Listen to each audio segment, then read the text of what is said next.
Hi garden friends, and welcome back. Debbie here, and I am going to be talking about perennials that you can grow in your garden. I am in zone 6A, and these perennials grow in my garden, and most of them, it looks like, are zones 3 through 7, 3 through 9, or 10. So for most of you that are watching. And I will let you know the zones with each variety that I'm going to be showing you. I'm going to be starting seeds, and also I am going to be getting some 4-inch pots as well, some starts. And I will show you where I got both of those. I did order from Bluestem Perennials, and I also got a couple from Proven Winners. I will be having my Proven Winners plant haul sometime in March, so make sure you are subscribed and hit the notification bell for when that video comes out. And I can tell you, each year I think I'm going to be ordering less, but every year it seems to be getting more. Not sure how that happens, but yeah, this year I got quite a few, and I will be talking about that, like I said, in March. But I did get a couple of perennials that I'll talk about today. So in my garden, I grow mainly perennials and natives. I do have a few small trees and some bushes as well, but for the most part, I plant mainly things that come back every year. I do have some daffodils and tulips as well. And for the most part, my tulips I treat as annuals because either the squirrels get to them or they don't perennialize. But I don't dig them out. Some of them do perennialize and come back. And then I just try a new variety every year and just buy a bag or two of tulips. But I am growing more different varieties of daffodils that will perennialize. And again, I believe I have a video of what I planted last year, and I will leave the link above for those. And I planted those last fall, and those will come up sometime in April. I did plant a lot of tulips at the farm that I'm going to be growing cut flowers, so those will all be treated as annuals, as when they're done blooming we will be putting other annuals in those spots. But those are more varieties that we grew as well, different specialty tulips. And as I do garden tours throughout the spring and summer, I will point out those perennials if you want to add those to your gardens. So here's what I ordered this year as far as perennials.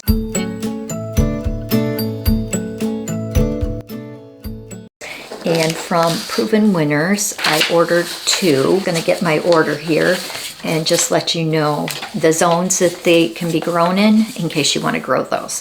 So the first one, I have a lot of hostas, and every year I add to my hosta shade garden. And the one that I'm going to be growing this year is Shadowland Hudson Bay Hosta Hybrid. And that is zones 3 through 9, and I got a quart size of that.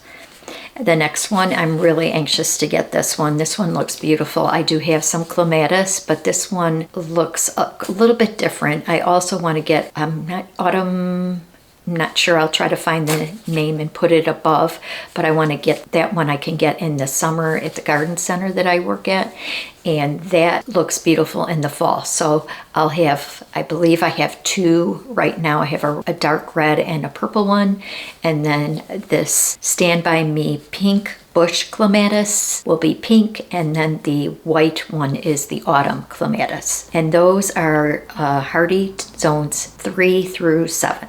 The next ones I ordered from, this is the first time I've ordered from Bluestem Perennials, and I've ordered Veronica First Lady, hardy zones 4 through 8, Verbena Apple Blossom. This one is tender perennial, so I'm not sure, since we're a zone 6, we're kind of touch and go on this one, but I'm gonna at least grow it for an annual and we'll see if it comes back. This one is Verbena Apple Blossom, and it's hardy zones 6 through 10. The next one is Salvia Caradana, and that is hardy zones 4 through 8. Rebecca Moroccan Sun, hardy zones 5 through 8. Rebecca Cherokee Sunset, and that is hardy zones 5 through 8. I'll also be showing you, I'm going to be doing seeds as well. I did fall plant some Rudbeckia, and I'm really going to strive to have Rudbeckia throughout my garden because they're a beautiful cut flower in the fall. I'm not sure if they're going to come back this year, the ones that I planted last fall, but I'm going to be starting some this year, and I'll also be trying again planting more in the fall. The next one is an early spring bloomer, and I have a couple of those in my garden currently. This one is called Helleborus Flower Girl, and that is hardy zones 4 through 9. Geum, totally tangerine, zones 4 through 8. Aquilogia, I'm not sure if I'm pronouncing that right, but it's columbine. Clementine red, hardy zones 3 through 9. Acamilla thriller, and that is Lady's Mantle, and that is hardy zones 3 through 8. That's supposed to be a great filler, so I want to grow that as well. I do have other flowers besides my hostas. I have some lavender, I have some lilies. So again, once I start doing my garden tours, I will point out all those perennials as well. Here are some more Rudbeckias. So these are seeds, Sahara Rudbeckia, and these are hardy zones. This says tender perennial zones 9 and 10. I've heard a few people say that they do winter over, but I'm going to try that. And also make sure you stay tuned in late February, March. I'm going to be doing a explanation of what's on the back of the seed packets, because sometimes maybe you don't know what each of these mean, and I'll explain each thing. I've done a lot of seed starting videos, so this time I'm going to be showing you on the back of the packet and what everything means. And I'll do that, like I said, sometime in late February or March. This is one of the things that people have trouble with. It's date to maturity, and the black-eyed Susans are 100 to 120 days. So that's just a little snippet. That is how many days from seed to bloom it takes. I'll go over all of this in a couple of weeks. This one is Indian Summer, and again, same tender perennial zones 9 and 10. I'm going to try to winter over those. This is from Baker Creek. By the way, those were from Johnny's. This one is Chimchimney Rudbeckia, and this one says it's frost tender perennial as well, and so we will give this a try. And the last Rudbeckia is Caramel. Now we're going to go to Echinacea or coneflowers, and this one I bought on Amazon. I just like the color of it. I found that generally coneflowers are hardy zones 3 through 10, and this one is Cantaloupe Coneflower. The next one's from Johnny's, Paradiso Tall Mix Echinacea, hardy zones 3 through 10. Cheyenne Spirit Echinacea, hardy zone 3 through 10.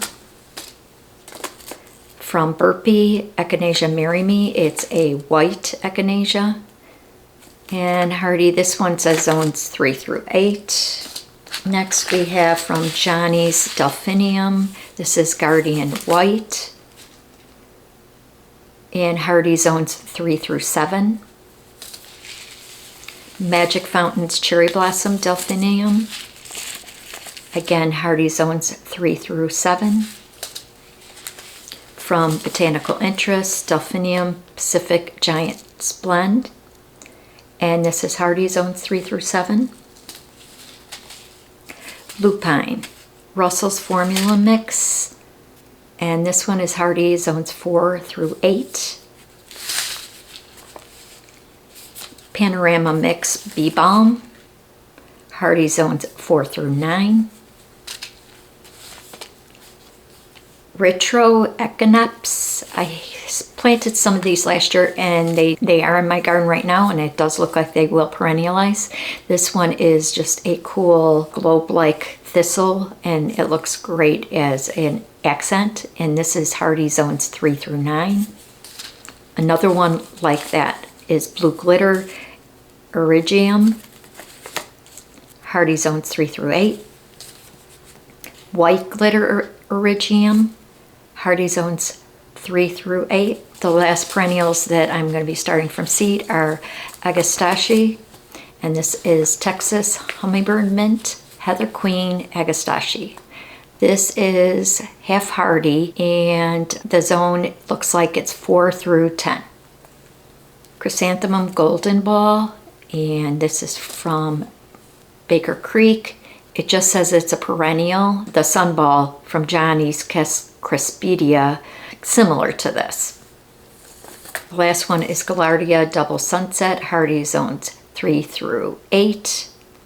So that is all of my perennials for right now. Maybe I'll get a few more as we get closer to planting, but those are majority of my perennials that I'll be planting in my own garden. And I will keep you updated as these are growing in my garden so I can show you. The first year, again, that's why you want to plant some annuals. As annuals, you get your, your instant gratification and blooms, but the perennials, as they grow each year, they get better and better. Coming up next week is my native seed haul, and I'm going to be growing some indoors and also some winter sowing. So make sure you're following along for that video next week. Next week is the first of 2 giveaways for Fun February, and it's a little bit of a tongue twister. So have a great week, everyone, and thanks for watching. Happy gardening. Bye-bye.